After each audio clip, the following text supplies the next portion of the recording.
यावर्षी मे महिना संपण्यापूर्वी मुंबई गोवा महामार्गाचं काम पूर्ण झालेलं असेल। या पावसाळ्यात वाहतूकदारांना त्रास होणार नाही। केंद्रीय मंत्री नितीन गडकरींनी आश्वासन दिलंय, मात्र आपण उद्घाटनाला येणार नसल्याचे गडकरींनी म्हटलेलं आहे। खासदार नारायण राणेंच्या वाढदिवसानिमित्त आयोजित कार्यक्रमात ते बोलत होते।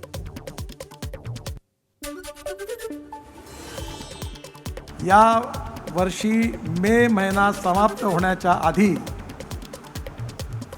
मुंबई गोवा मार्ग पूर्ण होईल आणि या पावसाळ्यात तुम्हाला त्रास होणार नाही असं राणेसाहेब वारंवार मला सांगतात।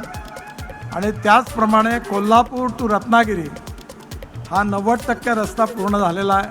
आता एक टनेल पण बांधणार आहोत आम्ही आणि हा पण रस्ता जवळपास मे महिन्याच्या आधी पूर्ण करण्याचा पूर्ण प्रयत्न करू असा विश्वास आज राणेसाहेबांच्या समोर शब्द देतो आहे। तसे मी राणेसाहेबांकडून शिकलो आहे की खोटं बोलत नाही राजकारणात। आणि या रस्त्यापायी एवढी बदनामी मी सहन केली आहे की मी काही उद्घाटना करता येणार नाही। मी आत्ताच देवेंद्रजींना सांगितलं की आपण दोघं मिळून गाडीत बसवून एकदा मुंबईवरून निघून गोव्याला जाऊन तिकडनं विमानाने निघून निघून जाऊ नागपूरला कारण मलाही दुःख आहे याचं की तुम्हाला पुष्कळ दिवस त्रास सहन करावा लागला। एबीपी माझा, उघडा डोळे बघा नीट।